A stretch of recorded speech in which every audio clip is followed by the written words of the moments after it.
Hey y'all, I'm gonna be continuing from my book.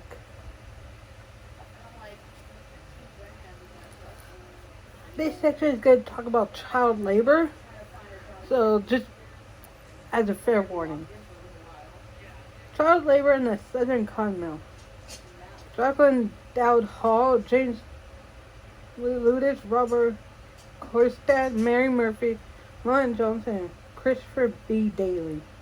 In 1970, staff of the Southern Oral History program at the University of North Carolina, Chapel Hill, interviewed more than 200 textile workers and eventually used what they learned as the basis for a publication. The following excerpt explores the controversial issue of child labor in the cotton mills during the late 1800s and early 1900s, before child labor laws were enacted. According to the authors, the textile industry's profits and the survival of many families depend on the labor of children. The authors explain that efforts by reformers to impose restrictions on the employment of children often were not successful. Often write the authors, mill work was not inflicted on children by their parents or other outside pressures.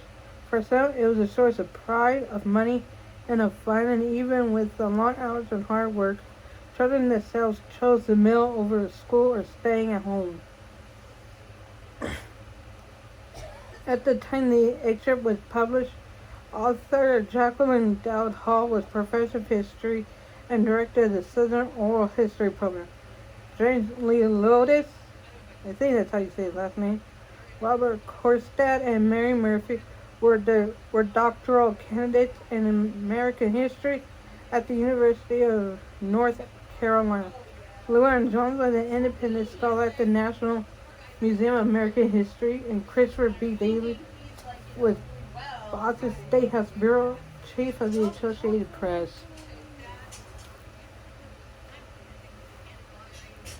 First generation workers at Southern mills had more to learn than just the mechanics of a new job. On the farm, they had chosen and ordered their tasks according to their needs and the demands of their crops. Now they drilled themselves to the continuous pace of a machine. Whereas most men, women, and children had once worked together and enjoyed the fruits of their own labor, now they were hands working under a boss's orders and for someone else's profit. Farm work, to be sure, had been hard, but mill work took a different toll.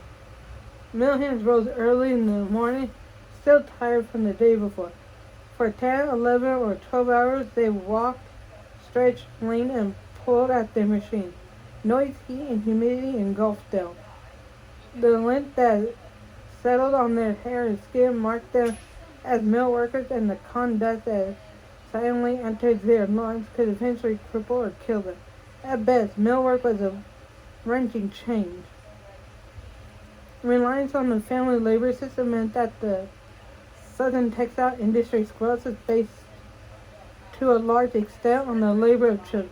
Between 1880 and 1910, manufacturers reported that about 1/4 of their workforce was under 16 years of age, and many more child workers were unreported. Indeed, in the industry's early years, youngsters of 7 were commonly doffed, spun, and did all sorts of casual labor.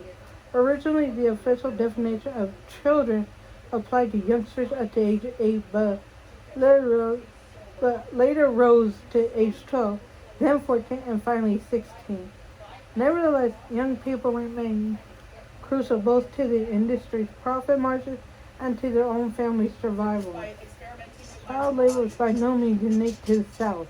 The textile industry, wherever established, tended to rely on the labor of women and children, but the technical breakthroughs that enabled the South to enter and eventually capture the market in cotton goods also encouraged a particularly intense exploitation of the young. Women and children led the first wave of migrants to the region's mills, and manufacturers matched them with the low-skilled jobs created by the advent of ring spinning.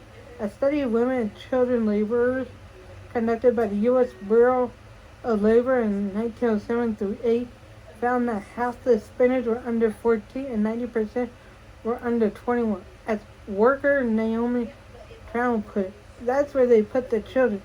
You could run a frame where you couldn't run anything else. Technology made children labor practical but not necessary. The practice spread primarily as a solution to problems of labor recruitment and as a system of socializing and controlling a prospective labor force.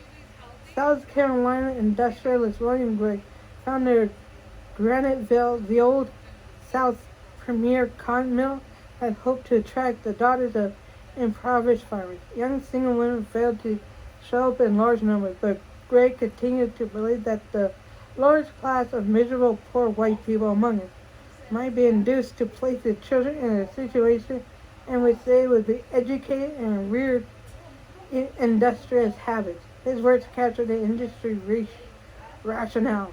Children made up a large portion of the surplus labor in the countryside. The lower wages for everyone in the family could induce hard-pressed farmers to cast their lot with the mills. All children who went to work at an early age would eventually grow into efficient, tractable, long-term workers. Please rate, comment, and subscribe down below. And if you're on TikTok, please follow and like my videos.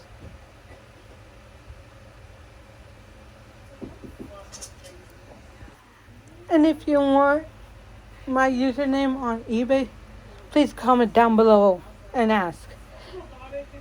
Okay, because I'm selling stuff on there. Okay, bye.